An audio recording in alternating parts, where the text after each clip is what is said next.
আসসালামু আলাইকুম। Iran Israel যুদ্ধে নবম দিন গড়ালো আজ। ইরানের জন্য আজকের দিনটা খুবই ইম্পর্টেন্ট, কারণ ইরান আজকে একটা ভয়াবহতম একটা সাফল্য অর্জন করেছে। ইরান আমেরিকার যে অন্যতম অত্যাধুনিক যে হলো এয়ার ডিফেন্স সিস্টেম থার্ড, এটাকে হলো গুঁড়িয়ে দিতে পেরেছে। এই থার্ড সিস্টেমটা আমেরিকার কয়েকটা মিত্র দেশ, আরব আমিরাত, তারপরে হলো জর্ডান, তারপরে হলো কুয়েত, কয়েকটা জায়গায় হলো মোট এই অত্যাধুনিক থার্ড ইয়ার ডিফেন্স সিস্টেমটা আছে সেখানে। তো জর্ডানে তো অবশ্যই এটা ঘুরিয়ে দিয়েছে, এটা তথ্য প্রমাণ সহ পাওয়া গেছে। আর কুয়েত আর বাহরাইনে এটা খুব এটা হলো এটা ঘুরিয়ে দিয়েছে কিনা বা ক্ষতি হয়েছে কিনা এটা এখনও সুনিশ্চিত না।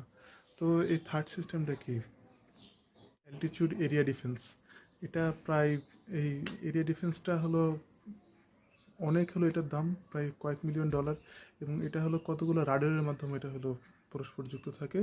আগে থেকে হলো কোনো মিসাইলই উৎক্ষেপণ করলে এটা আগে থেকে এটা শনাক্ত করতে পারে। তারপরে এটাকে দেখা যাচ্ছে যে একটা মিসাইল ছুড়ে হলো সেই মিসাইলটাকে ধ্বংস করে। তো এর ব্যাটারিগুলো এবং রাডারের দামও অনেক। তো আমরা জানি যে ইসরায়েলের একটা বড় একটা অংশ জর্ডানের সাথে আছে। তো সেখানে এবং ইরান থেকে প্রায় আরও ইসরায়েলের দূরত্ব অনেক। সেখানে যখন ওই ইসরায়েল এত দূরে যখন মিসাইলগুলো নিক্ষেপ করতো, তখন বেশিরভাগ মিসাইলই কী করতো, ইসরায়েলের মিত্রদেশ জর্ডান সেগুলোকে ইন্টারসেপ্ট করে ফেলতো। তো এখানে তো যেহেতু আর কি জর্ডানের আর ইন্টারসেপ্টরগুলো নাই, থার্ড এরিয়া ডিফেন্সটা নাই, তাই ইরান খুব সহজে এখন ইসরায়েলে অ্যাটাক করতে পারবে। পাশাপাশি আরও কিছু দুঃসংবাদ আছে ইরানের জন্য। যেমন হলো, যখন হলো ইরান অন্যান্য যে গালফ কান্ট্রিগুলো আছে সেগুলোতে যখন ক্ষমা চেয়েছে, তখন দেখা যাচ্ছে যে ইসরায়েল এবং আমেরিকা তাদের আরও এই আক্রমণটাকে আরও বড় করেছে।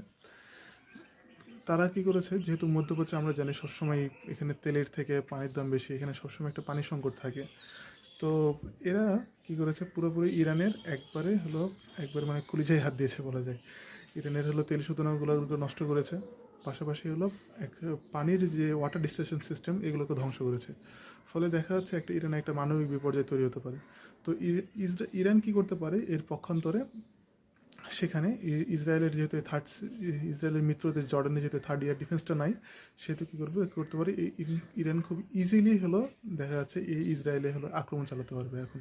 এখন ইরান কি ইসরায়েলে একটা কি মানবিক বিপর্যয় তৈরি করবে কিনা সেটা এখন দেখার বিষয়। ধন্যবাদ।